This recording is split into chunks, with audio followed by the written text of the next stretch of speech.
Bueno, el doctor Cristian Sebastián Balmaceda es originario de la República de Chile y la verdad que para mí es un honor que nos acompañe en este congreso. Él es psicólogo educacional y magíster en psicología, doctor en ciencias psicológicas por la Universidad Católica de Lovaina, Bélgica, profesor asociado en la Escuela de Psicología de la Pontificia Universidad Católica de Chile, donde dirige el magíster en psicología educacional. Su investigación se centra en el aprendizaje adulto desde el enfoque de la psicología histórico-cultural. Ha estudiado aspectos cognitivos, identitarios, motivacionales y emocionales del aprendizaje humano, buscando promover el desarrollo del pensamiento crítico y las emociones complejas. Asimismo, ha explorado las prácticas artísticas como dispositivo de aprendizaje de emociones desarrolladas. Ha publicado diversos artículos, libros y capítulos de libros sobre la psicología del aprendizaje, el constructivismo en educación y el aprendizaje adulto. Recientemente ha participado en la creación de materiales de educación popular de adultos para la participación crítica en el proceso constituyente. Está trabajando en un artículo que explora la relación entre el proceso de integrarse en sessions, así dice, de música irlandesa y el proceso de involucrarse en experiencias de educación activo-participativa. Cuando puede, toca flautas irlandesas. Sería bueno que algún día nos dé un video de esto. El título de su ponencia es Aprender para desarrollar pensamiento epistémico, tarea clave de la ciudadanía adulta. Doctor, insisto, es un gusto y un honor tenerte con nosotros. Es tuya la pantalla a partir de ese momento. Adelante, por favor. Muchas gracias, Flavio. Es una alegría poder estar acá nuevamente. Es de verdad una alegría enorme y un orgullo que digamos, luego de habernos encontrado en pandemia, ahora sigamos conversando por esta vía. Eh, Muchas gracias a todos ustedes, a todos por estar acá. Eh, Espero poder compartirles algunas ideas, algunas imágenes, algunas pistas, digamos, de lo que hemos estado trabajando. Eh, Hoy día estoy yo solamente, pero quiero iniciar, y que no se nos olvide en ningún momento que las ideas, las pistas que les voy a compartir hoy día son trabajo de un equipo grande en la Universidad Católica, en la Pontificia Universidad Católica de Chile, pero también en otros espacios, digamos, que hemos ido explorando, digamos, desde la universidad, en partenariado, en trabajo en equipo con otras instituciones, con otros equipos de trabajo acá en Chile. Flavio, para compartir pantalla necesito algo en particular. ¿No? Ya está activo. Ya está activo. Y necesito que me recuerdes y me indiques, ojalá, en los tiempos. Muy bien. Tienes, a partir de este momento, tienes 45, 50 minutos de exposición y darle ¿Ya? oportunidad al público que anda muy participativo también, muy ávido de ampliar sus aprendizajes, así que adelante. Perfecto. Vale. Eh, Voy a ponerme el reloj ahí para que no se me, para no extenderme en demasía. Efectivamente,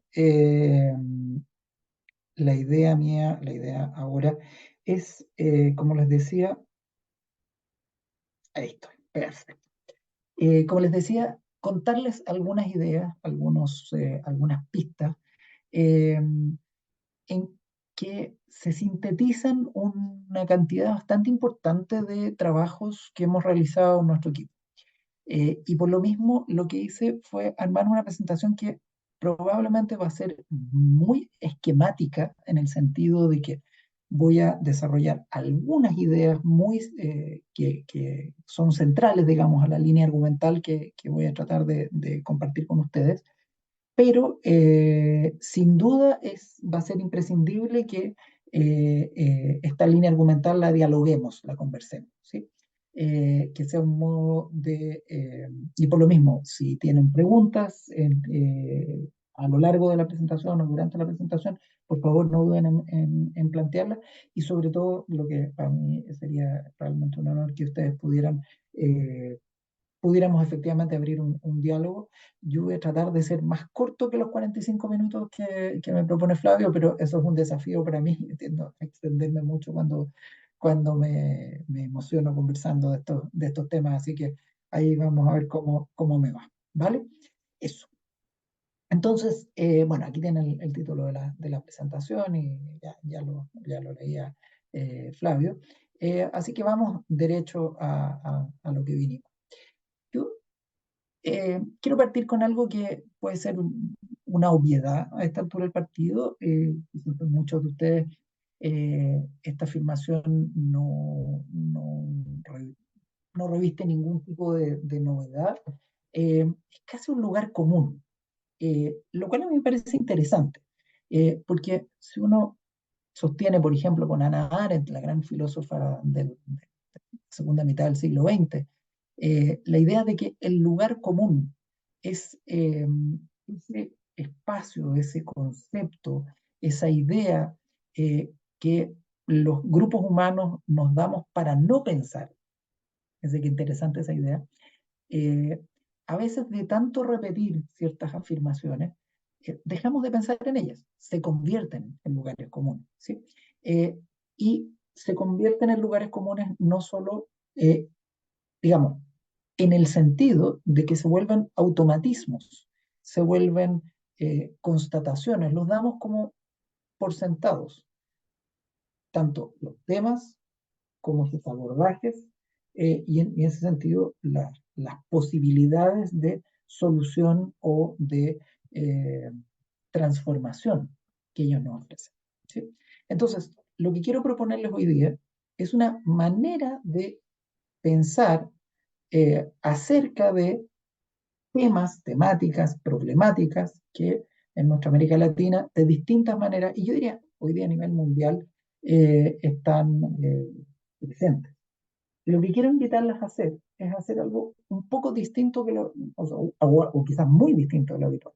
No dar por sentadas estas temáticas, problemáticas, no tratarlas como lugares comunes, sino más bien explorar, ver qué pasa si la, nos damos un ratito para pensarlas más allá de lo habitual y para mirarlas de una perspectiva que puede sonar un poco extraña o incluso exótica.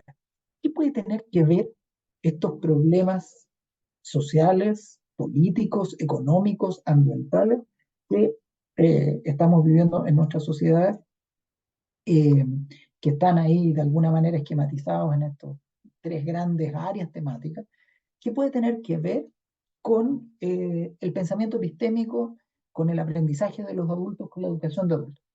Uno podría decir, quizás la relación no es obvia, no es directa, no es explícita.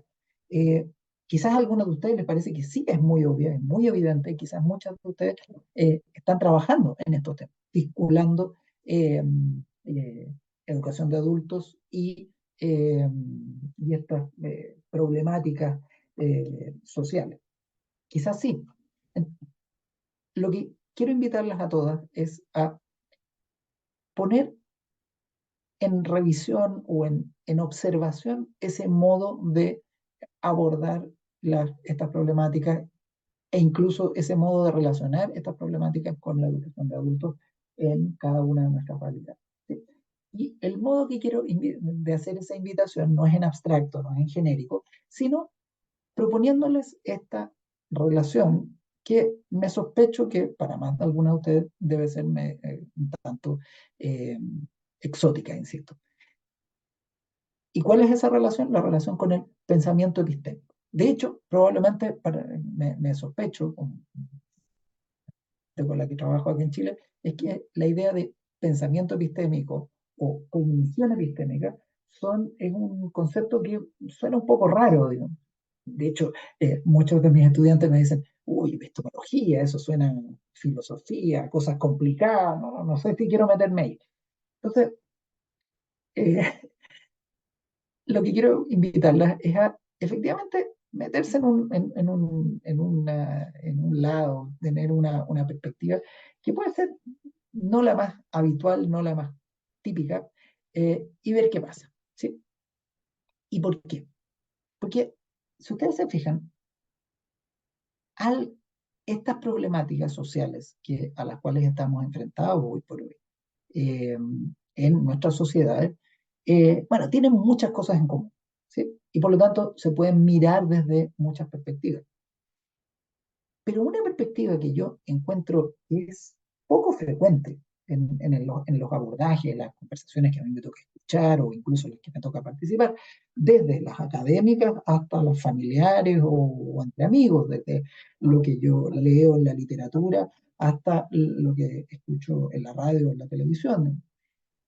En ese tipo de discusiones, cuando hablamos de cambio climático, calentamiento global, o el problema de la pandemia, vacunas, todos los movimientos antivacunas y estas discusiones, o más generalmente el problema de las democracias, populismo, y fundamentalismos varios, que muchos de ellos se traducen en situaciones políticas y militares complejas, como las que estamos viviendo en distintas partes del mundo y en particular en nuestra América Latina. Cuando uno mira estas problemáticas, uno típicamente aparece la mirada, el análisis político, el análisis económico, el análisis geopolítico, digamos, muchas veces. El análisis, dependiendo de los temas en los dos primeros, que mucha gente llama científico, haciendo, digamos, referencia específica a las ciencias naturales, que a mí me gusta llamarle ciencias, digamos, y a ver, a las ciencias naturales, como se le dice típicamente, que, y dejando fuera bastante típicamente a las ciencias sociales, por eso a las primeras a mí me gustan llamarle ciencias antisociales o inhumanas, digamos, en contraposición con las ciencias humanas.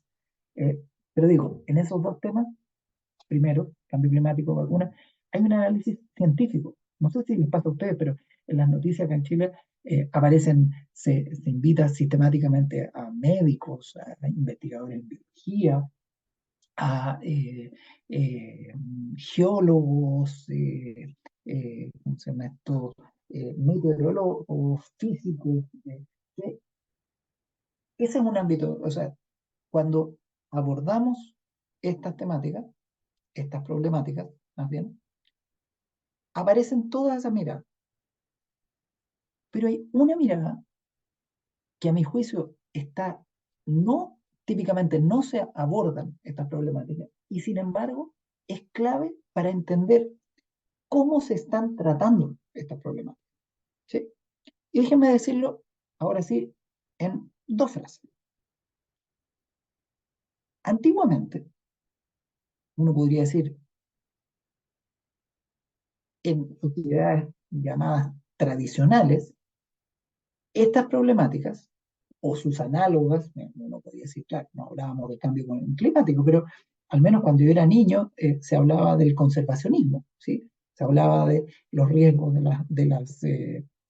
para las especies. Eh, cuando yo era niño se hablaba, claro, no de la pandemia global, ni no había movimientos antivacunas, pero sí estábamos preocupados de lo que estaba pasando en África o en sectores de América Latina donde no había acceso a la medicina. Y cuando yo era niño, en Chile vivíamos en dictadura, por lo tanto, el tema de cómo se gobernaba el país era relevante, digamos. Digo, antiguamente estas temáticas se abordaban o se resolvían, como uno podría decir, por decreto o por orden de partido, ¿no? Expresiones entre comillas. Es decir, eran en la conversación, el ciudadano de a pie, por decirlo así, común y corriente, estaba bien poco invitado a participar de la discusión, a plantear un punto de vista, una mirada. Más bien, pensemos por ejemplo en el tiempo de Guerra Fría, las discusiones se hacían entre grandes modelos, ¿sí? Entre grandes perspectivas, entre autoridades. Déjenme guardar esa idea. ¿Sí? Y en cambio, la problemática que existe hoy por hoy o parte de esa problemática, es que todos estos temas son abordados desde la mirada de los individuos. Hoy por hoy, pareciera que, y siguiente, hoy por hoy, pareciera que todo punto de vista es legítimo, todos por igual. Y cuando decimos legítimo, parecemos entender por esa expresión, parecemos entender incuestionable. Es decir, la mera existencia y expresión de un punto de vista en relación a estas temáticas o a cualquier otra, la hace legítima y necesariamente incuestionable. ¿Sí? ¿Qué es lo que quiero enfatizar? ¿Qué es lo que quiero mostrar aquí? Que hay dos formas que de hecho están en pugna acerca de qué es lo que es conocimiento legítimo, válido, acerca de estos problemas. Quizás haciendo una caricatura, ustedes me criticarán en relación a eso, pero uno podría decir antiguamente, unas décadas o algunos siglos, lo que primaba era la autoridad, alguna forma de autoridad, la ciencia con mayúscula, un cierto grupo de pensamiento, una cierta tradición religiosa, eh, una cierta eh, comunidad tradicional, pero lo fundamental era que eran quien detentaba, por decirlo así, la autoridad acerca de cuál es el conocimiento válido, cuál es el conocimiento legítimo acerca de los problemas y las situaciones que nos aquejan, eran estas entidades externas al individuo. ¿Sí? Y hoy por hoy, insisto, parece ser que nos hemos pasado completamente hacia el individuo. Es decir, hoy por hoy, mucha gente, no sé si todo el mundo, pero mucha gente considera, actúa en la práctica como, o más bien, actúa en la lógica de que todos y cada uno de los individuos, por el solo hecho de tener un punto de vista frente, o en ese sentido, formular una opinión, un juicio, tener una perspectiva sobre alguna de estas problemáticas, entonces esa perspectiva tiene la misma legitimidad que, por ejemplo, la de la ciencia. Y en ese sentido, por eso digo, hay una pugna hoy por hoy, y aquí no me crean, si esta hipótesis tiene algún sentido, ustedes la pueden ir a testear dentro de sus propios contextos sociales y locales, digamos, a nivel mundial. En ese sentido, es muy útil mirar las noticias, digamos, pero también escuchar las discusiones que se dan en nuestros grupos de educación de adultos, digamos, a veces no dentro de la sesión, pero sí a veces antes o después. Eh, y lo que yo veo al menos, y eso lo digo a título personal, es esta tensión, ¿sí? Sobre quién tiene derecho a plantear eh, una mirada. O, dicho de otra manera, qué conocimiento es válido y sobre todo qué conocimiento es más válido. ¿Sí? Lo que quiero plantearles es que lo que quiero proponerles como punto de partida, y disculpen la extensión que he tomado en relación a este punto, es que una mirada relevante a propósito de estas problemáticas es cuál es el conocimiento y qué significa conocer. Y esto, en la tradición, tanto en filosofía como especialmente en psicología, ha sido llamado pensamiento o epistémico o cognición epistémica. Voy a hacer solo una pequeña nota al pie de página, quizás para algunos esta temática sea conocida y se están preguntando, por ejemplo, pero ¿y esto tiene que ver, es lo mismo o tiene algo que ver con las creencias epistemológicas, que es un área de investigación y desarrollo de derechos? Y sí, sí tiene mucho que ver. Lo que pasa es que, al menos en la psicología, digamos, científica, académica, lo que hemos ido haciendo es transitar de una conceptualización que ponía el foco en las creencias epistemológicas para, para movernos hacia una conceptualización que pone el foco en el pensamiento epistémico. Si me permiten, esto es una sobresimplificación muy importante. Podemos volver sobre esto en la discusión, en los comentarios.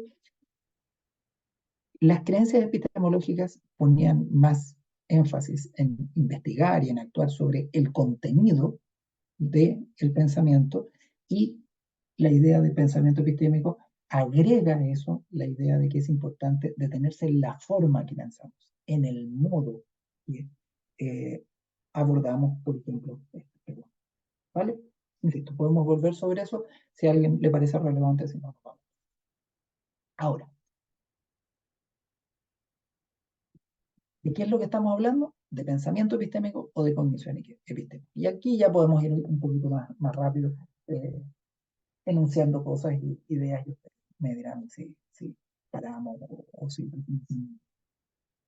Como está bien descrito ahí en la lámina, o bien esquematizado en la lámina, el pensamiento epistémico tiene que ver con el modo en que abordamos estas dos grandes preguntas. ¿Cómo se conoce y qué es el conocimiento? Ojo, ese modo o ese pensamiento epistémico no es propio solo de los filósofos o de los académicos. Todos los seres humanos operamos con alguna teoría implícita, con algún sistema de creencias, algún sistema de conocimientos acerca de qué es el conocimiento y cómo se conoce. ¿Sí? No necesitamos haber estudiado filosofía, pedagogía o cualquier rama de las ciencias sociales, da lo mismo. Todos sabemos lo que es, tenemos una idea que puede ser a veces muy vaga, insisto, muy implícita, acerca de lo que es conocer, o acerca de cómo se conoce y qué es el conocimiento. Y en ese sentido, y aquí vayan ustedes poniendo a prueba esta afirmación, es que en general la investigación en pensamiento epistémico ha distinguido cuatro dimensiones del pensamiento epistémico. ¿Sí? Y esas cuatro dimensiones, las dos primeras son las que están ahí justo debajo de cómo se conoce, que son las dimensiones de fuente y la de justificación. Y las otras dos son las de certeza y simplicidad. Una manera interesante digamos, y tradicional en la investigación de caracterizar, de entender de qué estamos hablando con estas dimensiones del pensamiento epistémico, es entenderlas como, literalmente como polaridades, en ese sentido como dimensiones, un continuo que va entre dos polos. Y lo que ustedes ven ahí son esos polos tal como son descritos habitualmente en la literatura. Por una parte, en relación a la dimensión de fuente, hay gente que tiende a situarse, o sea, la gente, todos nos situamos en algún punto entre estos dos extremos. Uno de los extremos es que piensa que la fuente del conocimiento está fuera de los individuos, fuera de los seres humanos, y en ese sentido viene de alguna forma de autoridad, que puede ser desde la autoridad divina, desde la autoridad de la naturaleza, que es así, desde la autoridad de los científicos, insisto, es alguna forma, en un sentido muy general, de autoridad, pero la idea es que el conocimiento la fuente del conocimiento radica fuera del individuo y de algún modo entra en los sujetos, en cada uno de nosotros, los seres humanos. En el otro polo de esta dimensión están las personas que piensan que el conocimiento es una construcción activa de las personas. ¿Sí? Y en ese sentido, en su interacción con el medio, en su estar funcionando, moviéndose con el medio, entonces es que vamos construyendo las ciertas formas de conocimiento. ¿Sí? Muy ligado con esto tiene que ver con la dimensión de justificación, ¿sí? Que de nuevo se sitúa o se dibuja entre los polos de esta idea de observación, autoridad, sentimiento, es decir, que el conocimiento se justifica directamente a través de cualquiera de estas fórmula, ¿sí? La observación es decir, yo lo veo, por lo tanto, lo conozco, o lo siento así, y por lo tanto, eso es, no hay más. Y, y de nuevo, la idea de la autoridad. Y en el otro polo, la idea de que el conocimiento se justifica en la evaluación o integración de informaciones y puntos de vista. No, nos situamos en alguna parte de ese contexto. Y en relación al conocimiento, uno dice, de nuevo, la idea de certeza, y ahí ustedes me imagino que ya pueden seguir la caracterización, la dimensión que se sitúa entre los polos de, por una parte se entiende que el conocimiento es fijo y estable, está ahí, siempre ha sido así y siempre será así, y el que es fluido y cambiante. Eh, Quizás algún ejemplo podría ser, bueno, y el de simplicidad, que están hechos ahí también, hechos discretos y directamente conocibles versus conocimiento que es contingente y contextual. Quizás algún ejemplo para poder hacer esta vinculación, porque esta caracterización ha sido un tanto abstracta. Imagínense alguien que, ¿qué es lo que piensa alguien acerca de del cambio climático? Uno podría pensar de que en relación a la fuente, es que el conocimiento válido, legítimo acerca del cambio climático viene de las autoridades y es objetivo, está ahí. Entonces hay que ir a medirlo y los expertos tienen que decirnos si hay o no hay cambio climático. En el otro polo, alguien diría, oye, es, yo tengo que hacerme un juicio acerca de si hay o no, combinando lo que yo veo, lo que leo de distintas fuentes, poniendo en cuestión lo que dicen los políticos, los economistas, los científicos de distintas áreas, y también lo que dicen las comunidades y mi propia experiencia. En relación a la justificación, se lo van viendo. Alguien podría, que está en el polo, digamos, primero, podría bastarle con que la autoridad diga, mira, ¿sabes qué hay o no hay cambio climático? O podría bastarle con decir, oye, pero es que yo me doy cuenta que antes pasaba tal cosa y ahora pasa tal otra. No sé, antes no había estas inundaciones en la zona donde yo he vivido toda la vida. Esto tiene que ser muestra de cambio climático, ¿o no? ¿Sí? Y en cambio, en el otro polo, alguien podría decir, bueno, la evaluación, o sea, hay que ver, porque quizás hay años lluviosos y hay años secos. Quizás hay que entender mejor esa parte. ¿Me explico?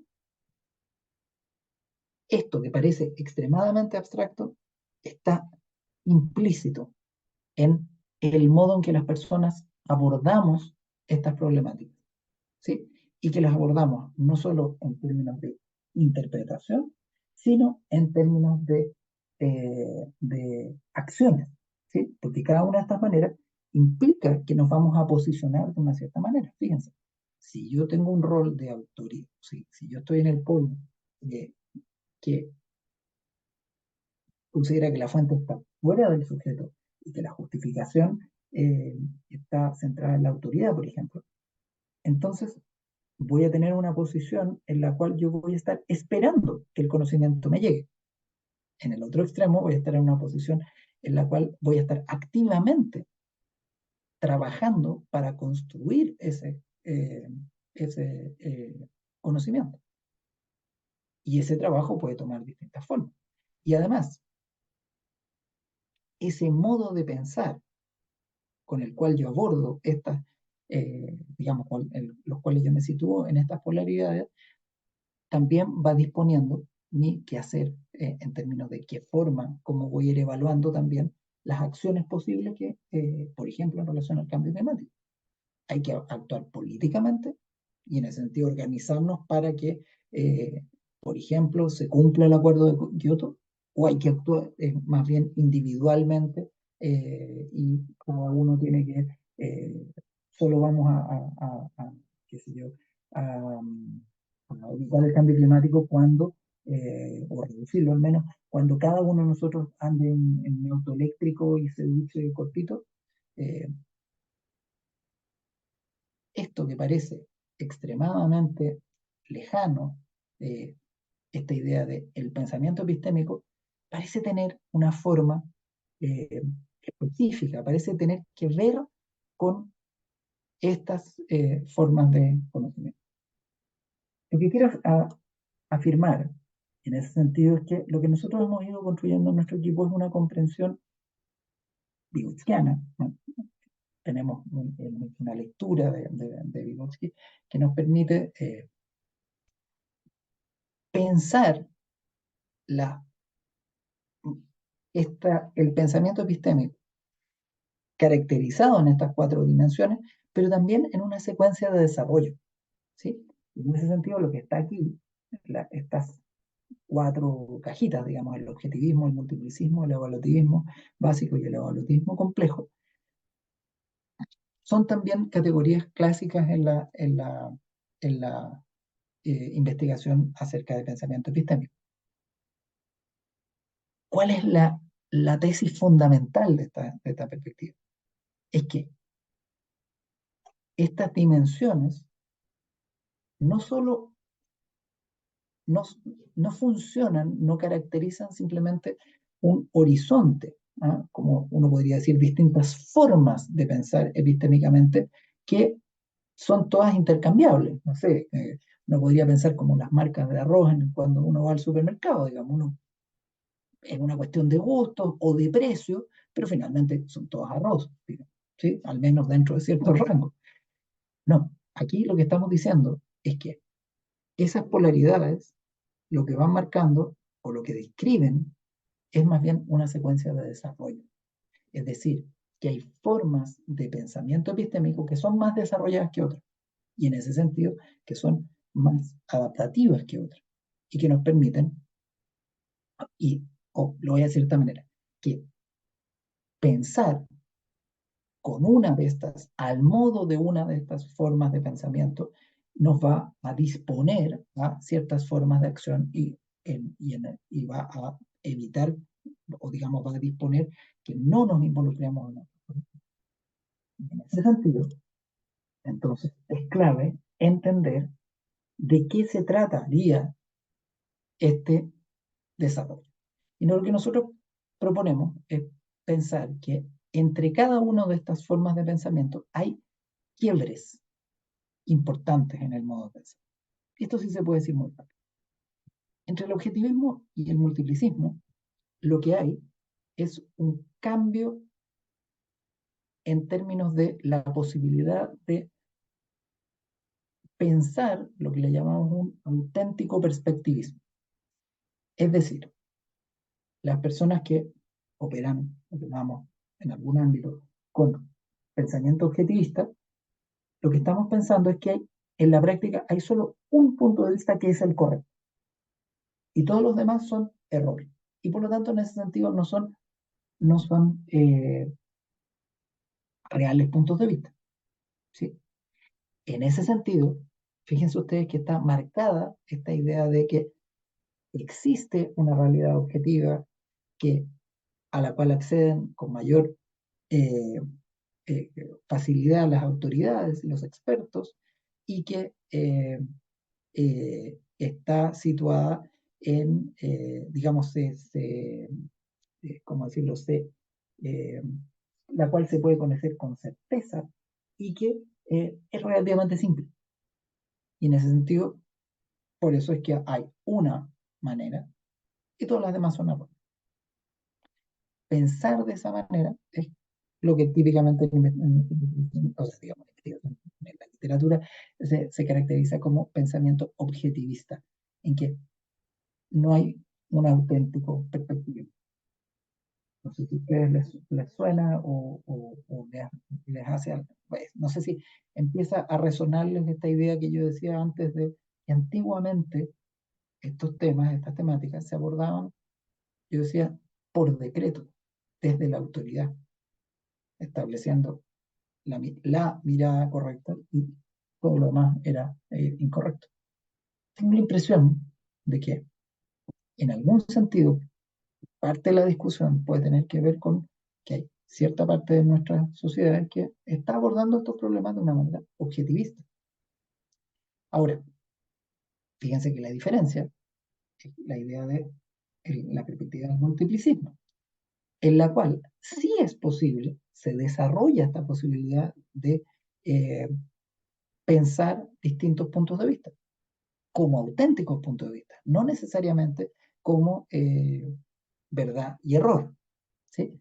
Y en ese sentido se abre un espacio que tiene una mayor complejidad, ¿sí? Efectivamente pueden haber no solo dos, sino múltiples perspectivas frente a un problema como el del calentamiento global.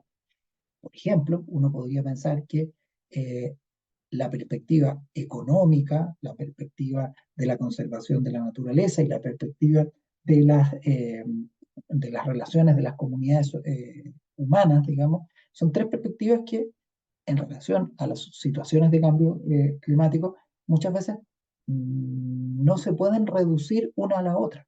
O dicho de otra manera, las tres tienen un punto cuando abordan un problema, como por ejemplo, vamos a seguir teniendo esta eh, fábrica o esta en Chile ha sido muy, ha pasado en muchos momentos, una, ¿cómo se llama esto? Una eh, planta de generación de energía eléctrica a base de carbón. Dice, desde el punto de vista medioambiental, de la vida de los animales, de la contaminación, evidentemente no. Bueno, pero ¿y qué pasa con el punto económico? ¿Qué pasa con el trabajo? ¿Qué pasa con la vida de los seres humanos? ¿Me explico? Se trata de problemas donde los cuales,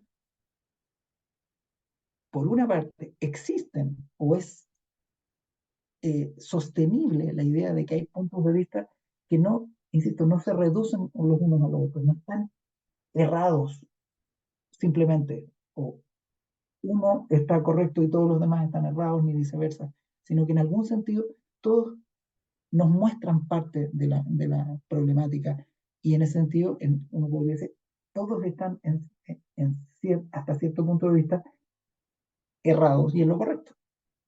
Bueno, sostener esa capacidad de pensar es la idea de, ahí eso es característico del multiplicismo. El problema es que en el multiplicismo nos quedamos en esa eh, posibilidad de sostener. Simplemente reconocemos los distintos puntos de vista, pero no tenemos elementos para pensar cómo, cómo superamos eso, cómo podemos tomar una decisión. ¿Sí? En el caso que el ejemplo que yo les ponía, es complejo. Cuando tenemos varios bienes que están, por ejemplo, en relación a eh, cerramos o no cerramos esa planta de termoeléctrica. En un nivel siguiente, en el del evaluativismo en común, digamos, hablamos de un evaluativismo básico y un evaluativismo complejo, sí aparece esa posibilidad de tomar una perspectiva. ¿Sí? Y fíjense que como está subrayado ahí, la idea de tomar una perspectiva. ¿Sí? No se trata de descubrir la verdad allá afuera, sino de asumir como una acción humana de un individuo o de un colectivo una posición. Es decir, mira, ¿sabes qué? Vamos a sostener este punto de vista. Vamos a sostener esta línea de acción. ¿Sí? Y para eso vamos a, y ese punto de vista, esa línea de acción, toma en cuenta los puntos de vista, pero no se limita a ellos, no se limita a escoger simplemente uno de los puntos de vista, sino que trasciende esos puntos de vista. Y hay dos formas de hacer esa trascendencia o integración, como se llama, que una que es aditiva, que es de, sí, tomar los puntos de vista, ponerlos en conjunto y ver qué es lo que hay de común. Fíjense, muchas veces en las negociaciones, o sea, en sus países, no sé, en sus comunidades locales, pero que en Chile muchas veces así se habla de las discusiones en el Congreso. Es una negociación en la cual todos tienen que perder algo y todos tienen que ganar algo. ¿Sí? Y en ese sentido, fíjense, es una suma, en ese sentido es aditiva. Pero hay una forma de evolutivismo que es más compleja, que se llama la integración transformacional, en la cual no estamos solo sumando, sino que superamos esa idea de sumar y restar y pensar, y lo que hace la persona, el colectivo, que piensa con esta lógica, con esta forma de pensamiento que se llama el relativismo complejo, es articular, evaluar, sopesar las distintas puntos de vista y desde esa evaluación puede tomar uno de los puntos de vista o crear uno nuevo, ¿sí? En el cual, de alguna manera, uno podría decir, en la lógica de un discernimiento ético, por ejemplo, en la cual uno evalúa los bienes y los males que están asociados a cada uno de los puntos de vista, uno puede tomar una decisión.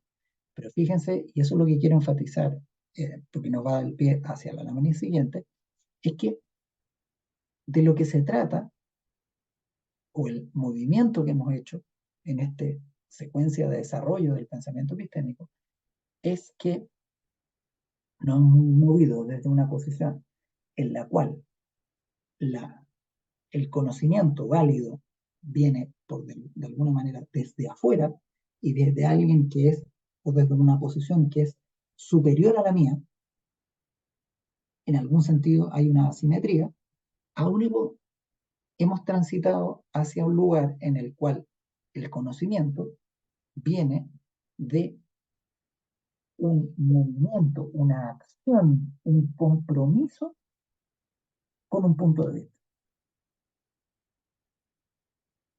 ¿No les suena que hay algo ahí que uno podría decir, oye, lo que estás describiendo, Cristian, me suena como a hablar de lo que la diferencia, o más que una diferencia, del transcurso que vamos teniendo desde la niñez hacia la adultez?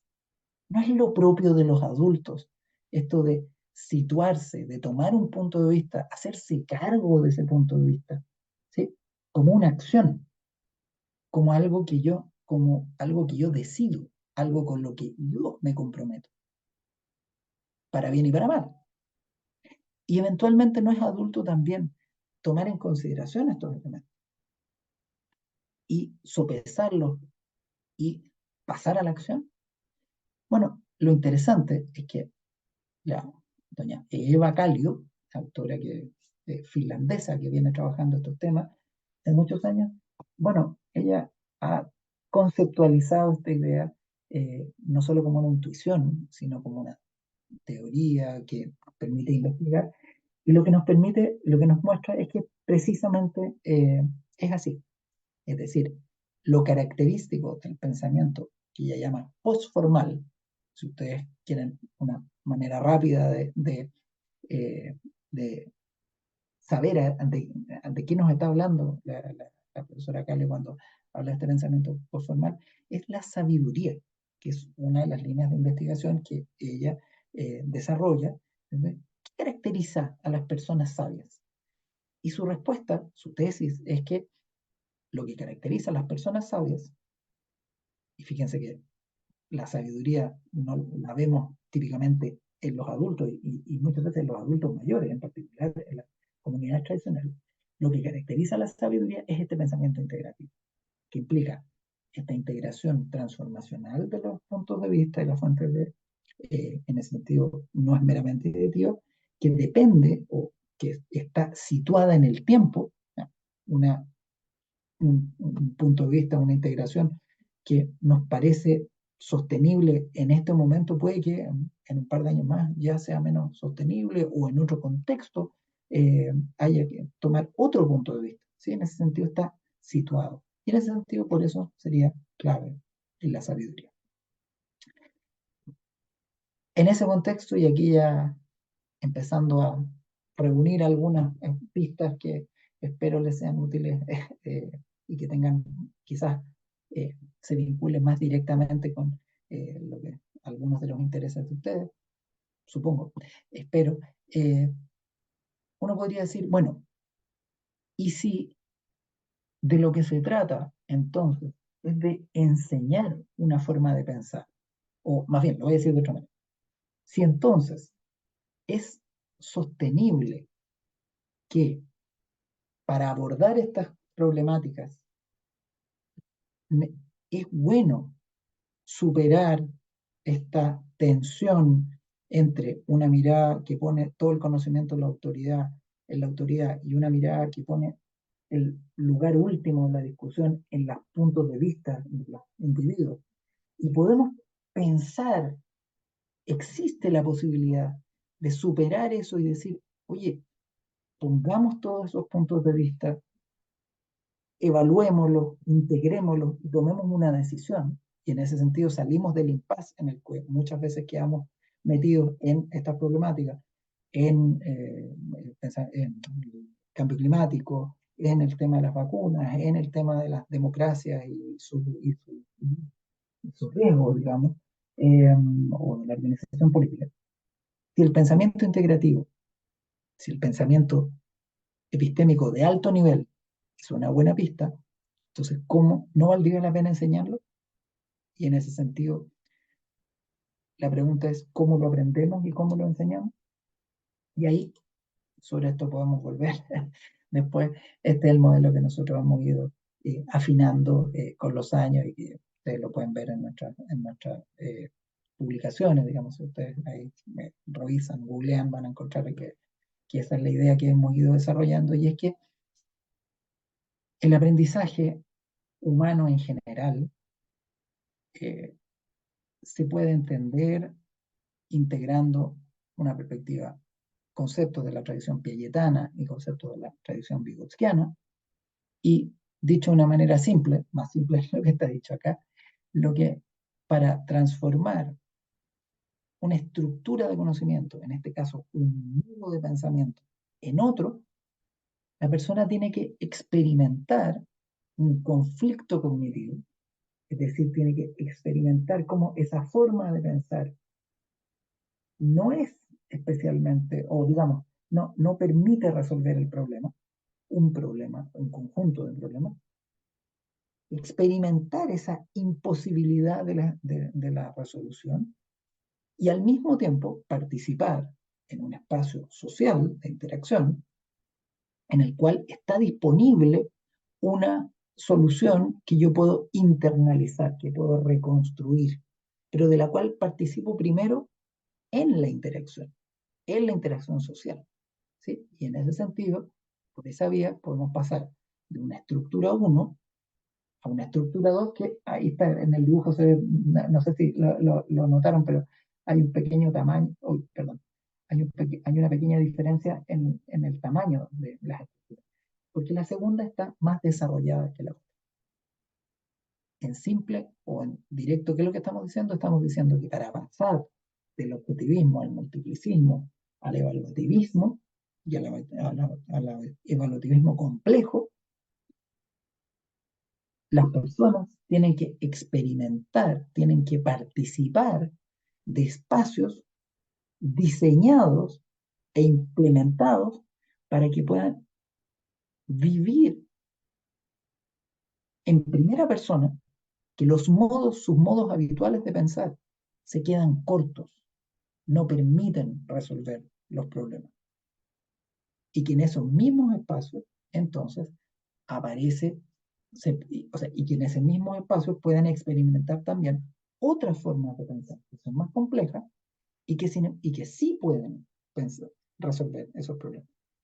Y al tener esa participación en esas formas más complejas de pensar, distribuidas, que están situadas en la interacción con otros, entonces es que van a poder ir transformando sus modos de pensar. ¿Sí? Esa es la pista esencial. Y en ese sentido, la idea de que para poder hacer eso necesitamos dispositivos específicos.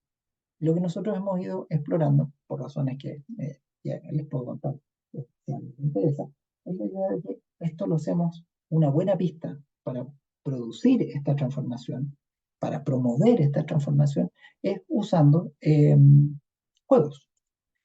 Aquí algunos ejemplos, un par de ejemplos así a la rápida que busqué. Eh, Hoy por hoy, estos son muy simples, muy básicos los que hemos usado. Hoy por hoy, en los últimos años, hemos ido desarrollando juegos mucho más complejos, eh, juegos de tarjetas, juegos de salón, juegos eh, ¿cómo se llama esto? De roles en los cuales tenemos que ir encarnando ciertos puntos de vista y ciertas perspectivas. De hecho, lo que yo les mencionaba, estos tres puntos de vista, el de la, por decirlo así, de la naturaleza, el de la economía y el de las relaciones sociales, esos tres puntos de vista están situados en un juego que hemos diseñado en los últimos meses y que estamos probando con adolescentes, y jóvenes y adultos, y que son formas en que en el espacio educativo podemos disponer las condiciones para que estas transformaciones del pensamiento epistémico puedan, puedan darse. ¿Y por qué juegos? Quizás una frase para decirlo rápido, eh, porque estas transformaciones son difíciles, son dolorosas, son muchas veces, son exigentes. No solo transformamos nuestra manera de pensar, sino también nuestra manera de sentir, nuestra manera de actuar y nuestra manera de ser. Transformar nuestro pensamiento epistémico implica una transformación de, en nuestra identidad.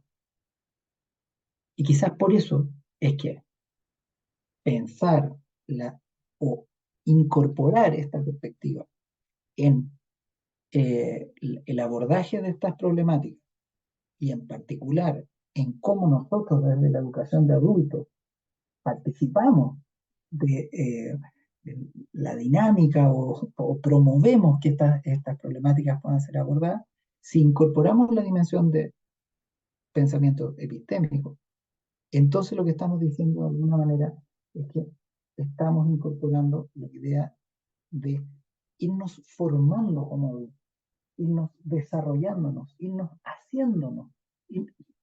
haciendo adultos, ¿sí? En esta manera de pensar, pero que es una manera de pensar que no está, insisto, dislocada, no está, ¿cómo se llama? Eh, eh, eh, que está, o lo es en positivo, es una manera de pensar que está articulada con lo que somos.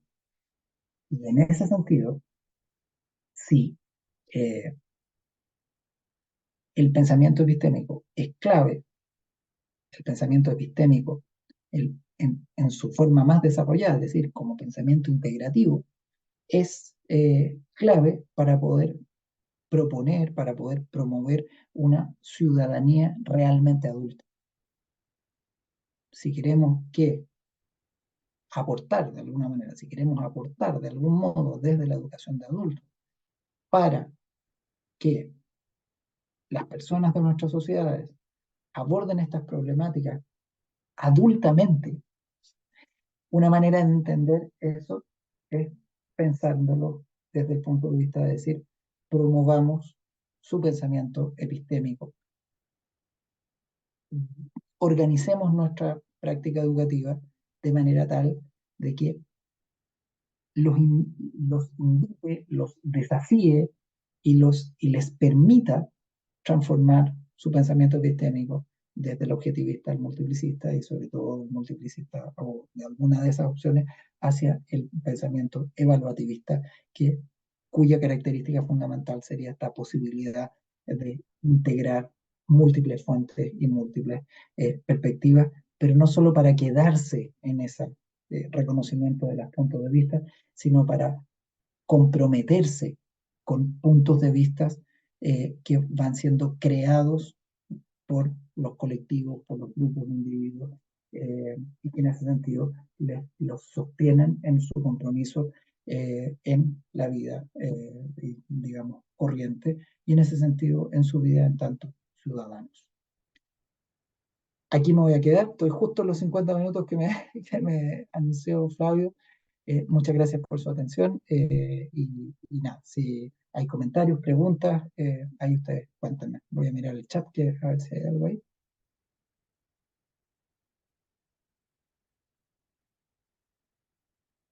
Ahí estoy mirando algunos comentarios. Flavio, dime tú cómo seguir. No te escucho, Flavio.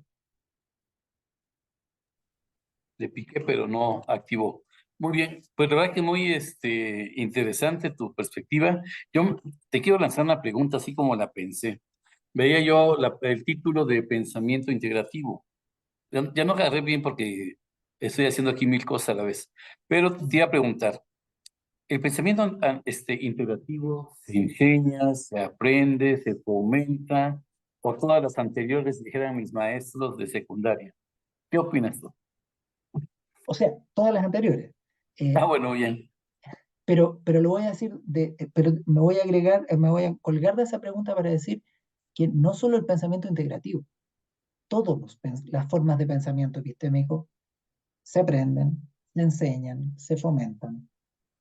Y entonces, en ese sentido, una derivada de esta manera de pensar las cosas es que yo puedo mirar mi propia práctica, en particular la práctica educativa, que es donde muchos, me imagino, de los presentes hoy día tienen un rol, una responsabilidad, digamos, dirigimos espacios educativos, ¿no? De distintas formas. Pero una pregunta que yo me puedo hacer es, ¿y dentro de mi clase, dentro de mi curso, de mi taller, eh, qué tipo de pensamiento epistémico está sucediendo? ¿Es un pensamiento objetivista, un pensamiento multiplicista o es un pensamiento integrativo? Porque lo más probable es que ese modo de pensar que ocurre en mi clase, sesión a sesión, o en mi curso, o en mi taller, va a ser el modo que los participantes, incluida yo misma, yo mismo, va a ser, voy a tender a desarrollar. No hace mucha diferencia el discurso de pensemos complejamente si en la clase, en la sesión, estamos pensando objetivamente. Y eso, además, quizás otra observación, la dimensión del pensamiento epistémico está siempre presente, en cualquier, sea cual sea el objeto de aprendizaje. Uno diría, es evidente en ciencia, evidentemente, si alguien trabaja en talleres de comprensión, por ejemplo, de los medios de comunicación, evidentemente va a estar ahí, pero también va a estar en un taller de tejido, también va a estar En todo momento, ¿ah? en todo momento, porque está implícito. Y además la mayor parte de nosotros no hablamos de cómo pensamos. Esas tonteras las pensamos los psicólogos nomás, pero, y los educadores. Pero, pero detenerse en el cómo lo hacemos y no solo en el qué estamos enseñando y aprendiendo, es una pista interesante a propósito de mirar alternativas. Bien, fíjate que aquí hay una pregunta. Yo quisiera tomar un poquito de aire para lanzarte la otra pregunta que estaba yo queriendo armar, pero mientras tú respondes a esta pregunta, yo la estructuro, ¿vale? Dice, Bueno, ¿cómo se bueno, relaciona el pensamiento epistémico con la función de facilitador de adultos? mira, es la misma, ahí la estaba mirando también de Ángel, muchas gracias Ángel. Eh, Se relaciona de manera interna en, en la línea de lo que estábamos diciendo, ¿sí? Es decir, el facilitador de adultos lo que va a hacer es realizar acciones que disponen un modo de conversar, ¿sí? Y esas acciones son de todo orden, o sea, desde cómo se dispone la sala donde nos reunimos, los materiales que vamos a trabajar, por decirlo así, las reglas del juego. Es decir, vamos a disponer la conversación, esto puede parecer pedestre, pero vamos a disponer las sillas en círculo o en hilera. Porque uno dice, a ver, espérate, ¿pero qué puede tener que ver una cosa con otra? Bueno, fíjense que cuando uno pone las filas en hilera, como en la escuela tradicional latinoamericana, fíjense que el maestro además está parado decimos en Chile, en un proscenio. Es una palabra muy antigua, pero en una tarima, está más alto. Fíjate, literalmente esta idea, este elemento central del objetivismo, como forma de pensamiento epistémico, de que hay algunos que están en una posición de mayor poder que otros, está performada en la estructura de la sala. En cambio, cuando nos ponemos en círculo y el facilitador está sentado en una silla que es exactamente igual que las otras, entonces estamos performando la idea de que tenemos puntos de vista. Y hasta ahí uno Ujú. podría decir, bueno, quizás hasta ahí estamos en el multiplicismo. La pregunta o el facilitador también va a estar, va a tener acciones importantes en, bueno, ¿y qué hacemos con esa conversación? Ese intercambio de puntos de vista. ¿A dónde llegamos? ¿Llegamos a lo que yo quería o como yo entiendo que son las cosas? ¿O vamos a llegar a un punto de vista, a una solución, a este problema que estamos abordando en esa sesión de trabajo, que es una integración de los puntos de vista? En ese sentido, el facilitador, como tiene una posición de poder, de responsabilidad, eh, puede facilitar, o sea, si es como consistente, la pregunta es, ¿qué es lo que va a facilitar? Porque podemos facilitar cualquiera de las formas de pensamiento que tenemos. Y yo quisiera agregar un elemento interesante, sí, porque muchas veces distinguimos entre el profesor tradicional y el facilitador, ¿sí? Yo creo que lo que podemos agregar desde la posición del facilitador, que típicamente va a entender que estamos entre iguales, entre pares, es uno de los desafíos, es que entrar en esa posición también es desafiante para nosotros, porque no tenemos control en sentido estricto de lo que va a pasar en la sesión. No sabemos cuál va a ser la solución a la cual vamos a llegar. Si planteamos honestamente una pregunta, sea de lo que sea que estemos estudiando juntos con los otros adultos, pues resulta que esa respuesta a la que lleguemos puede que no me guste, puede que me ponga en cuestión a mí mismo, mis conocimientos, mis creencias, mi fe, mi posición de poder, y en ese sentido es una posición que sí, para los participantes, para los otros adultos que están ahí, es desafiante esta forma de plantearse el espacio educativo, pero también lo es para el facilitador. Perfecto. Oye, Cristian, me voy a unir a la expresión de José Aguilar, que está aquí también. Dice, me quedo con muchas ganas de seguir profundizando en el tema. Yo creo que vas a tener que abrir un espacio especialmente para Cristian, y así como me imaginé de mi abuelo, que nunca lo hizo, pero me lo imaginé, el abuelo con todos sus nietos abajo y platícanos todo, por favor, ¿no? Ese sería fabuloso para nosotros. Muy bien, Cristian. Oye, pero por cuestiones de tiempo, Me y imagino, también por porque supuesto. sabemos que es un fin de semana para también hacer otras actividades. Acabo de invitarte a la clausura en un rato más, a las 16:50. Ojalá puedas estar acompañándonos, pero a nombre Perfecto. de la UNAC y de la doctora Janet Tiburcio Márquez, que es el CEO de UNAC en Latinoamérica y el Caribe, pues hacemos entrega de este diploma, un humilde reconocimiento a tus Muchísimas gracias. conocimientos y trayectoria, mi estimado Cristian. Lo voy a leer tal cual. Dice, se otorga el presente diploma al doctor Cristian Luis Sebastián Balmaceda por su participación en el Congreso Internacional de Andragogía Adolfo Alcalá, realizado virtualmente los días 24 y 25 de mayo del año en curso, con una duración de 30 horas, y aquí está la fecha. Está emitido desde Oaxaca, Wax, México. Aquí está tu casa cuando gustes, mayo 25 del 2024. En un ratito más lo hago llegar electrónicamente. Y bueno, pues yo sigo aspirando algún día ir a estrechar a Chile esa mano, ¿verdad? Ahí lo Vas a haremos, decir, Claudio. oye, pues es la misma distancia de México a Chile que de Chile a México, ¿no? Eh, Lo tendremos que tomar muy en cuenta, amigo. Muy Tiene bien, que ver, tiene pues que te ver. mando un Claudio, abrazote. No sé si si me quieres darnos permite, un mensaje final. sí, una palabrita. Si ustedes buscan por mi nombre, van a encontrar mi página en la Pontificia Universidad Católica de Chile. Muy feliz de que me escriban. Si no les respondo pronto, porque a veces no llegan mucho, vuelvan a escribirme y ahí ustedes me cuentan que seguimos conversando.